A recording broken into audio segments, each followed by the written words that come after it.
Valheim has been sitting in early access for over 5 years at this point, and it just got another free update a few months back, with the last biome in the whole game finally locked in for a release date. This means the 1.0 version launches this September, so honestly, this feels like the right time to actually break the whole game down. What it is, how it plays today, what is genuinely great and annoying about it, and all the stuff that has changed since launch. So what is it? Valheim drops you into a Viking afterlife of sorts, a world where you have been reborn to fight your way through a wave of increasingly nasty bosses and earn your place with Odin. You can play this game alone or with up to 10 people on a server, and honestly the game barely explains any of this to you. You simply wake up on a beach with a bird following you around, dropping cryptic hints, and from there you're basically on your own. The moment to moment stuff is where the game actually lives though. You begin this very simple, by punching trees, picking up rocks, and fairly quickly you're crafting an axe and a hammer. The hammer is your building tool, and once you slap down a workbench, you can already start putting up walls and a roof. This part is oddly addictive and also kind of a mess at first, to be honest. The building system here cares a lot about structural support and also airflow, so you most certainly can end up in a situation where your cooking fire keeps going out because it's raining. But then if you box it in too tight, then the smoke has nowhere to go and it stops working for a totally different reason. You will spend a genuinely embarrassing amount of time simply trying to figure this stuff out. The combat in this game runs on stamina, as in most games that have a stamina system. It feels good when you get it right, and it feels terrible when you don't. At this point, Valheim has over 10 distinct weapon types. These are categorized into melee, ranged and magic, and every weapon is of course tailored for different combat styles and also the biomes themselves. For example, the bows and crossbows are pretty crucial for picking off the airborne enemies and kiting the larger beasts. The Draugr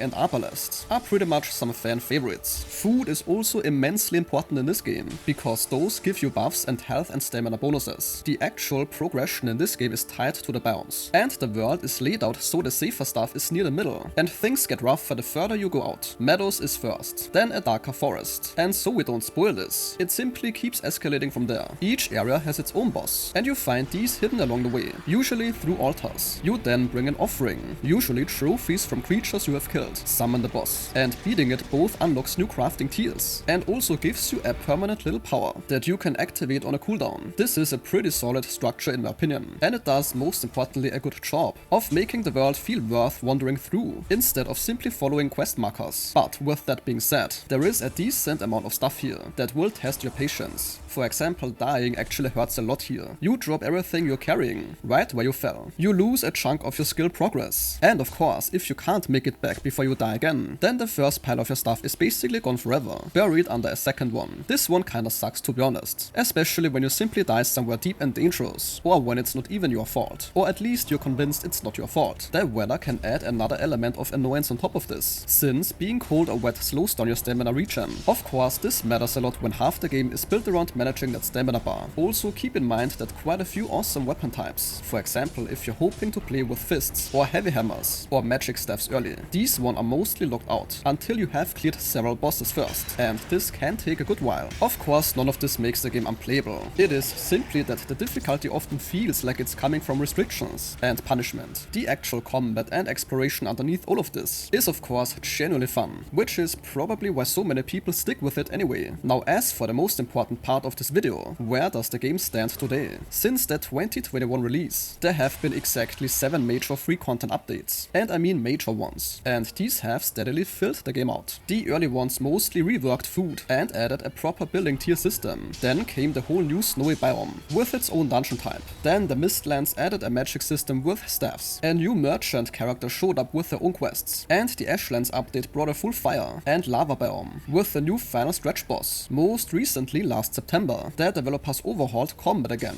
also adding trinkets and a proper dodge timing skill, along with a batch of new weapons. Also, Valheim now includes official fully customizable world modifiers, so you can adjust your game's difficulty, resource rates, the raid frequencies, and portal restrictions from the main menu. Multiplying the drop and gather rates from 1.5 up to 3 times can definitely help reduce the grind, particularly if you're playing solo. Now the last piece, the Deep North biome, along with the game's official 1.0 label, is scheduled for September this year, and if you're worried about losing all your progress when this finally drops, you shouldn't be, because Valheim doesn't do a forced wipe. So whatever world you're building right now should simply carry over. This final update gives us several major survival, building and also combat features. For example, example a new craftable shovel for clearing deep snow, and also for building igloo-style bases. The update is gonna come of course with Deep North tier versions of most of the weapon classes, as well as 4 new magic items, including a lightning bolt staff. Also, as for the traversal, there's a new grappling hook coming, and of course the base game additions, like mod support, a true endgame ending, and tons of smaller quality of life updates that will simply roll out alongside the full release. So the bottom line has to be, if you're into survival games where building your first tiny hut really feels like an accomplishment, and where losing everything to a wolf pack genuinely does sting, then Valheim is probably worth your time, rough edges and all. And this sentence concludes today's video. If your time was respected, a like or comment is very much appreciated.